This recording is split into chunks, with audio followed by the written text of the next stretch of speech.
ప్రభుత్వం ఏర్పాటు చేసి ఇప్పుడు 2 సంవత్సరాలు పూర్తవుతున్న టైంలో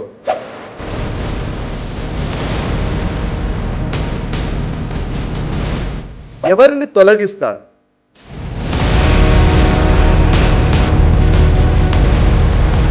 తెలంగాణ అండ్ ఆంధ్రప్రదేశ్లో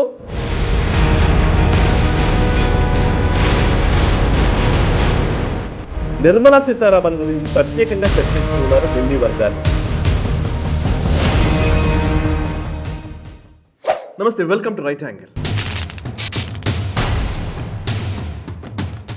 ఢిల్లీలో ఇప్పుడు కేంద్ర మంత్రివర్గ పునర్వ్యవస్థీకరణపై విపరీతమైన చర్చ నడుస్తోంది. ఈ క్యాబినెట్ రీషెఫిల్ గురించి అనేక కథనాలు వస్తున్నాయి, స్పెక్యులేషన్స్ అంటే ఒక రకంగా చెప్పాలంటే ఊహాగానాలు వినిపిస్తూ ఉన్నాయి. కొంతమందిని తొలగిస్తారు, కొంతమందిని కొత్తగా క్యాబినెట్లోకి తీసుకునే అవకాశం ఉంది, కొంతమందిని ఎలివేట్ చేస్తారు, కొందరికి నిజానికి పక్కన చెప్పాలంటే ఉద్వాసన పలుకుతారు అనే వార్తా కథనాలు అయితే విపరీతంగా వస్తున్నాయి. ఎందుకు ఇప్పుడు సడన్గా ఈ మంత్రివర్గ పునర్వ్యవస్థీకరణ గురించి ఇప్పుడే చర్చలోకి వచ్చింది అని అంటే కనుక 2-3 కీలక అంశాలు ఉన్నాయి. ఒకటి, ప్రస్తుతం 2 సంవత్సరాలు పూర్తవుతోంది. ఈ 2024లో మూడోసారి ప్రభుత్వం ఏర్పాటు చేసి ఇప్పుడు 2 సంవత్సరాలు పూర్తవుతున్న టైంలో మోదీ తన టీంని మార్చుకునే అంటే రీషఫిల్ చేసేటువంటి ఒక ప్రయత్నాలు చేస్తున్నారనేది మనకు తెలుస్తున్న విషయం. సరే, మొదటి టర్మ్లో 2014 నుంచి 19 మధ్య కాలంలో పెద్దగా రీషఫిల్ జరగలేదు. కానీ 2019-24 మధ్య అంటే 2019లో రెండోసారి ప్రధానిగా బాధ్యతలు చేపట్టిన తర్వాత 2021 జూలై నెలలోనే ఈ రీషఫిల్ అనేది జరిగింది. మంత్రివర్గ పునర్వ్యవస్థీకరణ అప్పుడు జరిగింది.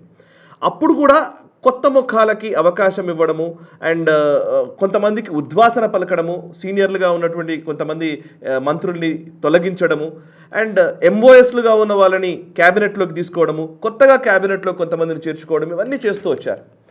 సో ఇప్పుడు మళ్ళీ 2 సంవత్సరాలు పూర్తవుతుంది కాబట్టి 2024 నుంచి 29 మధ్యలో ఈ 26లో ఇప్పుడు జూలై నెల కూడా వచ్చింది. ఈ టైంలో మంత్రివర్గ పునర్వ్యవస్థీకరణ ఉండబోతోంది అనే చర్చ నడుస్తున్న టైంలోనే ప్రధాని నరేంద్ర మోదీ గారు రాష్ట్రపతి ద్రౌపది ముర్ము గారిని కలవడము అండ్ హోంమంత్రి అమిత్ షా గారు కూడా ద్రౌపది ముర్ము గారిని కలవడము. అంటే ఒక రాష్ట్రపతితో సమావేశమయ్యారు అనంటే ఏదో క్యాబినెట్ ఎక్స్పాన్షన్కి సంబంధించినటువంటి అంశం వారికి చెప్పడము అండ్ రాష్ట్రపతి వారితో ప్రమాణ స్వీకారం ఏర్పాటు చేయడం ఇవన్నీ ఉంటున్నాయి. కాబట్టి సో ఒక ప్రోటోకాల్లో భాగంగానే వెళ్ళారు అనేది మనకు తెలుస్తున్నటువంటి విషయం. ఇంకొక వైపు ప్రస్తుతం బీజేపీ జాతీయ అధ్యక్షులైనటువంటి నితిన్ నబీన్ గారు బీజేపీ సీనియర్ నాయకులతో సమావేశమయ్యారు. అటు రాజ్నాథ్ సింగ్ గారు కావచ్చు, అటు బీజేపీ ఆర్గనైజింగ్ సెక్రటరీ ఉన్నటువంటి బిఎల్ సంతోష్ గారు కావచ్చు, అరుణ్ కుమార్ గారు కావచ్చు, ఆర్ఎస్ఎస్ ప్రముఖులు అండ్ బీజేపీకి సంబంధించినటువంటి సీనియర్ నాయకులందరితోటి తన టీం ఎలా ఏర్పాటు చేసుకోవాలి, ఒకవైపు మంత్రివర్గాన్ని ఏర్పాటు చేసుకోవడం, మంత్రివర్గ పునర్వ్యవస్థీకరణ, గవర్నెన్స్కి సంబంధించిన అంశాలు ఉంటే ఇంకోవైపు పార్టీని విస్తరించడము, పార్టీని బలోపేతం చేయడము, ఈ విషయాలకు సంబంధించి తన టీంని ఏర్పాటు చేసుకునే విషయంలో కూడా ఈ మంత్రివర్గంలోని కొంతమందిని బీజేపీ ఫుల్ టైం వర్క్లోకి తీసుకోవడము అండ్ బీజేపీలో వర్క్ చేయాలనంటే మంత్రివర్గంలో స్థానం కల్పించడము, ఇవన్నీ అంశాల మీద చర్చలు విపరీతంగా ఢిల్లీలో అయితే జరుగుతూ ఉన్నాయి. అంతటా ఒక రకంగా చెప్పాలంటే నరేంద్ర మోదీ గారి ప్రభుత్వం ఎప్పుడు కూడా కొన్ని సర్ప్రైజ్ వార్తా కథనాలనే మనకు అందిస్తూ వస్తూ ఉంటుంది అండ్ సర్ప్రైజ్ నిర్ణయాలే మనం చూస్తూ ఉంటాం అనేక సందర్భాల్లో. కాబట్టి సరే, కొన్ని స్పెక్యులేషన్స్, అసలు జరుగుతున్నటువంటి చర్చలు, దాంట్లో నుంచి వస్తున్నటువంటి వార్తా కథనాలు, లీకులు, వీటి గురించిన కొన్ని విషయాలు నేను పంచుకునే ప్రయత్నం చేస్తాను. సో ఢిల్లీలో ఉన్నటువంటి కొన్ని సోర్సెస్ ద్వారా తెలిసినటువంటి సమాచారం కావచ్చు, ఆయా వార్తాపత్రికల్లో రిపోర్ట్ చేయబడుతున్నటువంటి వార్తాంశాల ఆధారంగా నేను మీ ముందు కొన్ని విషయాలు చెప్పబోతున్నాను. సరే, ఫస్ట్ ఇందులో 4 అంశాలు. ఒకటి, ఎవరిని తొలగించే అవకాశం ఉంటే కనుక ఎవరిని తొలగించడానికి అవకాశం ఉంది అనేది ఒక అంశం. రెండోది, కొత్తగా ఎవరిని చేర్చుకునే అవకాశం ఉంది అనేది రెండో అంశం. ఇక మూడో అంశం ఏంటి అని అంటే కనుక ఎవరిని ఎలివేట్ చేసే అవకాశం ఉంది, ఎలివేట్ చేస్తారా చేయరా అనే ఈక్వేషన్స్, లేదా ఆయా రాష్ట్రాల్లో జరుగుతున్నటువంటి ఎన్నికలకు సంబంధించిన అంశాన్ని కూడా ప్రాతిపదికలోకి తీసుకొని వీటిని ఆలోచించాల్సి ఉంటుంది. ఇక చివరిగా తెలంగాణ అండ్ ఆంధ్రప్రదేశ్లో ఉన్నటువంటి మంత్రుల్ని కొనసాగిస్తారా, తొలగిస్తారా, లేదా ఇంకా కొత్తగా కొంతమందిని ఏమైనా యాడ్ చేస్తారా, ఈ అంశాల గురించి నేను చెప్పే ప్రయత్నం చేస్తాను. సార్, ఫస్ట్ ఎవరిని తొలగిస్తారు అనే అంశానికి సంబంధించి అయితే ఢిల్లీలో సీరియస్ చర్చ నడుస్తోంది. దేని గురించి అని అంటే కనుక ధర్మేంద్ర ప్రధాన్ని, ఎడ్యుకేషన్ మినిస్టర్గా ఉన్నటువంటి ధర్మేంద్ర ప్రధాన్ని ఈసారి మంత్రివర్గ పునర్వ్యవస్థీకరణలో ఆయనని మంత్రి పదవి నుంచి తొలగించే అవకాశం ఉందనే చర్చ బాగా ఎక్కువగానే జరుగుతోంది. ఎందుకంటే మనకు తెలుసు నీట్కి సంబంధించి నీట్ ఎగ్జామ్స్లో లీకేజ్కి వ్యవహారానికి సంబంధించి అందరూ చేస్తున్నటువంటి డిమాండ్ కీలకంగా ఇప్పుడు ఈ కాక్రోచ్ పార్టీ చేస్తున్నటువంటి డిమాండ్ కూడా ధర్మేంద్ర ప్రధాన్ రిజైన్ చేయాలి అని. సరే, ధర్మేంద్ర ప్రధాన్ రిజైన్ చేయడము కేవలం కాక్రోచ్కి భయపడో లేకపోతే ఇంకోదానికి అయ్యో చేయడం కంటే కూడా దానికి ఇంకో కారణం కూడా వినిపిస్తోంది. ధర్మేంద్ర ప్రధాన్ని మంత్రివర్గం నుంచి తొలగించి ఆయనను పార్టీ వ్యవహారాల్లో కీలకమైన బాధ్యతలు ఆయనకి ఇచ్చే అవకాశం ఉందని తెలుస్తోంది. ఎందుకంటే ధర్మేంద్ర ప్రధాన్ ఒడిశా నుంచి రిప్రజెంట్ చేస్తున్నారు. ఆయన ఒడిశాలో ఎలక్షన్స్ గెలవడంలో కావచ్చు, బీహార్లో కావచ్చు, మొన్న జరిగిన బెంగాల్ ఎలక్షన్స్లో కావచ్చు, అంతకుముందు మహారాష్ట్రలో కావచ్చు, అన్ని రాష్ట్రాల్లో అసెంబ్లీల్లో జరిగినటువంటి ఎన్నికల్లో ఆయా రాష్ట్రాల్లో ప్రభుత్వాలు ఏర్పాటు చేయడంలో అండ్ అధికారంలోకి రావడంలో ధర్మేంద్ర ప్రధాన్ పాత్ర చాలా కీలకం. సో అట్లాంటి ధర్మేంద్ర ప్రధాన్ని పార్టీ విస్తరణకి లేకపోతే ఆయా రాష్ట్రాల్లో ఎన్నికల వ్యూహాలు రచించడానికి ధర్మేంద్ర ప్రధాన్ని పరిమితం చేసే అవకాశాలు ఉన్నాయనే చర్చ కూడా నడుస్తుంది. అందుకే ఆయన మంత్రివర్గం నుంచి తొలగించే అవకాశాలు ఉన్నాయన్న సంకేతాలు కూడా మనకు వెలువడుతూ ఉన్నాయి. ఇక రెండో వ్యక్తి ఎవరు అంటే హర్దీప్ సింగ్ పూరిని మంత్రివర్గ పునర్వ్యవస్థీకరణలో భాగంగా ఆయనను తొలగించే అవకాశాలు ఉన్నాయని తెలుస్తోంది. ఎందుకంటే ఆయన ఇప్పుడు పెట్రోలియం శాఖ మంత్రిగా ఉన్నారు. ఆయన ప్లేస్లో పంజాబ్కి చెందినటువంటి ఇంకొకరికి ఎవరికైనా అవకాశం ఇస్తారు అనే చర్చ నడుస్తోంది. సరే, అక్కడ ఎవరున్నారంటే రాఘవ్ చద్దా పేరు కూడా వినిపిస్తోంది. సో హర్దీప్ సింగ్ పూరిని తొలగించి అండ్ అక్కడి నుంచి పంజాబ్ నుంచి ఇంకెవరైనా తీసుకుంటారనేది మనం చూడాల్సిన విషయం. ఇక మరొక వైపు చూస్తే ఇంకా తొలగించే వాళ్ళు ఎవరున్నారు అని అంటే కనుక, అంటే తొలగించడం ఒక లెక్క, పోర్ట్ఫోలియోలు మార్చడం ఇంకో లెక్క. క్యాబినెట్లో ఉన్నటువంటి కీలక నాయకుల్లో పోర్ట్ఫోలియోస్ మార్చే అవకాశాలు ఉన్నాయని ఎవరి గురించి చర్చ జరుగుతోంది అని అంటే నిర్మలా సీతారామన్ గురించి ప్రత్యేకంగా చర్చిస్తూ ఉన్నారు ఢిల్లీ వర్గాల్లో. నిర్మలా సీతారామన్ గారు చాలా కాలంగా ఆమె ఆర్థిక శాఖ మంత్రిగా ఉన్నారు. అండ్ ఆర్థిక శాఖను పరిపుష్టం చేయడంలో, పురాభివృద్ధి విషయంలో చాలా అద్భుతంగానే పనిచేశారు. అయితే ఇప్పుడున్న ఛాలెంజెస్ని దృష్టిలో ఉంచుకొని రాబోయే రోజుల్లో మనము సీరియస్ క్రైసిస్ సిచ్యువేషన్స్ ఎదుర్కొంటున్నటువంటి టైంలో దానికి సంబంధించిన ఒక ఎక్స్పర్ట్నే అక్కడ పెట్టాలని అనుకుంటున్నట్టుగా మోదీ గారు యోచిస్తున్నట్టుగా సమాచారం. సో నిర్మలా సీతారామన్ గారి పోర్ట్ఫోలియోను మార్చి అక్కడ ఆర్బీఐ మాజీ గవర్నర్ అండ్ ప్రైమ్ మినిస్టర్కి ఎకనామిక్ అడ్వైజర్గా పనిచేసినటువంటి, ముఖ్యంగా ప్రైమ్ మినిస్టర్కి ప్రిన్సిపల్ సెక్రటరీగా పనిచేసినటువంటి, ప్రైమ్ మినిస్టర్ ఆఫీస్లో పనిచేసినటువంటి శక్తికాంత దాస్ గారిని ఇప్పుడు ఆర్థిక శాఖ మంత్రిగా ఆయనను నియమించే అవకాశాలు ఉన్నాయనే చర్చ నడుస్తోంది. సో శక్తికాంత దాస్ గారు ఆర్బీఐ గవర్నర్గా గతంలో పనిచేశారు, ఆర్థిక అంశాలు తెలిసినటువంటి. ఎందుకంటే బ్యూరోక్రాట్స్ని ఈ టైంలో అవసరం అవుతుంది. ఎందుకంటే క్రైసిస్ సిచ్యువేషన్లో ఉన్నాం కాబట్టి సంక్షోభ స్థితి నుంచి మనం బయటపడాలంటే వాళ్ళ అవసరం ఉంటుందని. ఎస్ జయశంకర్ గారిని అలాగే తీసుకున్నారు. అప్పుడు కూడా అందరూ ఆశ్చర్యపోయారు. 2019 ఎలక్షన్స్ తర్వాత ఎస్ జయశంకర్ గారిని విదేశాంగ శాఖ మంత్రి చేయడం అనగానే సడన్గా అందరూ షాక్ అయిపోయారు. ఒక బ్యూరోక్రాట్ని ఎలా, మీరు ఒక డిప్లొమాట్ని ఎలా తీసుకొచ్చి విదేశాంగ వ్యవహారాల శాఖ మంత్రిని చేశారు అని అప్పుడు అందరూ ఆశ్చర్యపోయిన సందర్భం. ఇప్పుడు కూడా అలాంటి ఒక నిర్ణయమే తీసుకోబోతున్నారనే చర్చ నడుస్తోంది. ఇంకోవైపు నితిన్ గడ్కరీ పోర్ట్ఫోలియో మార్చే అవకాశాలు కనబడుతున్నాయి. అండ్ మనోహర్ లాల్ ఖట్టర్ గారి పోర్ట్ఫోలియోను కూడా మార్చే అవకాశాలు కనబడుతూ ఉన్నాయి. ఇవన్నీ జరుగుతాయా అంటే ఊహాగానాలు అయితే వినిపిస్తూ ఉన్నాయి. ఇక నెక్స్ట్ ఎవరిని కొత్తగా చేర్చుకునే అవకాశం ఉంది మంత్రివర్గంలోకి, అందులో క్యాబినెట్ ర్యాంక్లోకి అని అంటే జేడీయూ అధినేత నితీష్ కుమార్ గారు మొన్ననే ఆయన ముఖ్యమంత్రి పదవిని వదులుకున్నారు. రాజ్యసభ సభ్యుడిగా ఇప్పుడు ఎన్నికయ్యారు. ఇప్పుడు ఆయనని కేంద్ర మంత్రివర్గంలోకి ఖచ్చితంగా తీసుకునే అవకాశాలు ఉన్నాయి. నితీష్ కుమార్ గారిని కొంచెం కీలకమైనటువంటి పోర్ట్ఫోలియోకి ఆయనకి ఇచ్చే అవకాశాలు కనబడుతున్నాయి. సో నితీష్ కుమార్ గారు మంత్రివర్గంలోకి రావచ్చు. ఇక మరొక వైపు శివసేన ఉద్ధవ్ ఠాక్రే ఫ్యాక్షన్కి సంబంధించినటువంటి 6 ఎంపీల్ని మొన్ననే జాయిన్ చేసుకున్నారు. సో ఈ నేపథ్యంలో ఆ కీలక ఆపరేషన్ టైగర్ అని దానికి నామకరణం చేశారు. ఆపరేషన్ టైగర్ని నడిపించినటువంటి వ్యక్తి ఏక్నాథ్ షిండే కొడుకు శ్రీకాంత్ షిండే.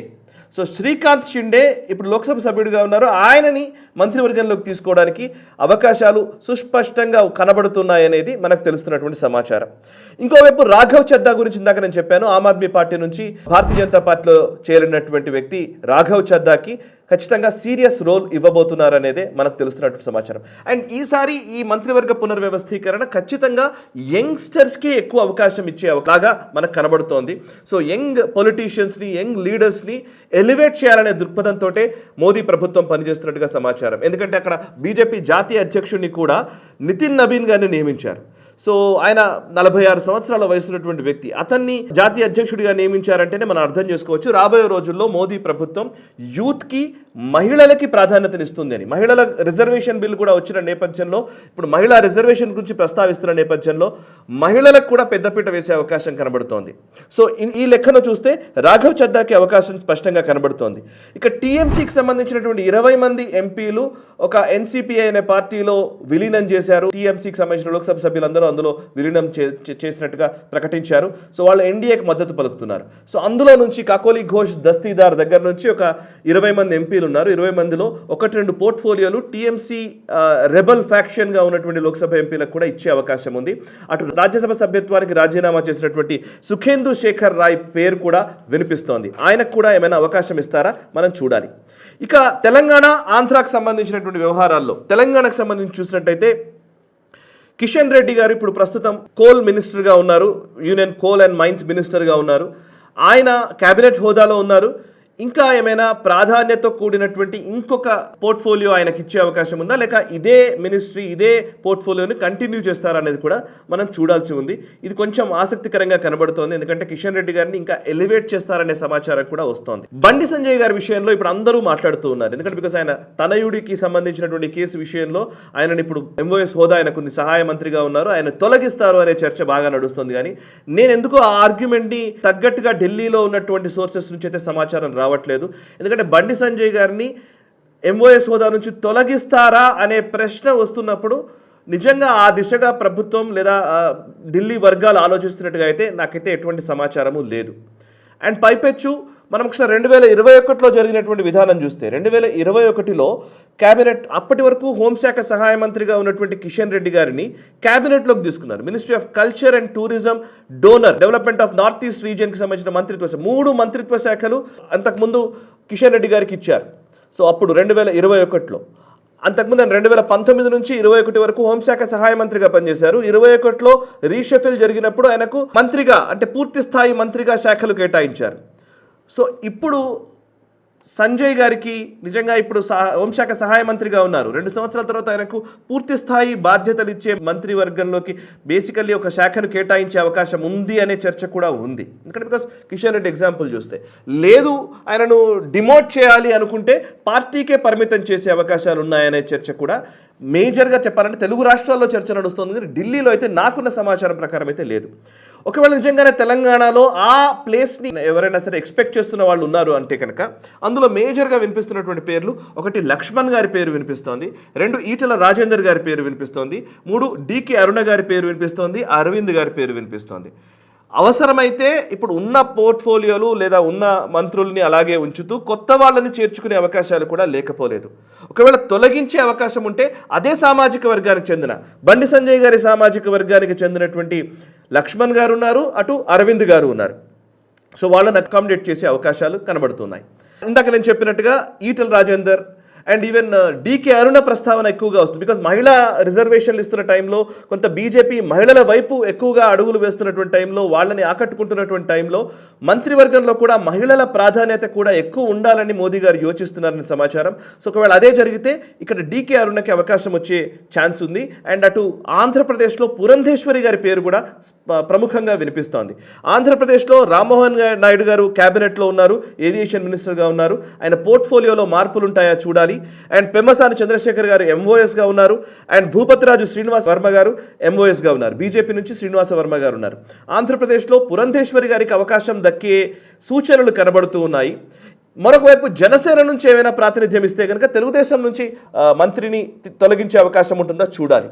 సో ఓవరాల్గా చెప్పాలి అనంటే ఈ రీషఫిల్ దేనికి సంకేతము అనంటే కనుక రాబోయే రోజుల్లో యూత్కి ఎక్కువ ప్రాధాన్యతనిచ్చే విధంగా, మహిళలకు పెద్దపీట వేసే విధంగా ఈ మంత్రివర్గ పునర్వ్యవస్థీకరణ ఉండబోతుందన్నది మనకు తెలుస్తున్నటువంటి సమాచారం.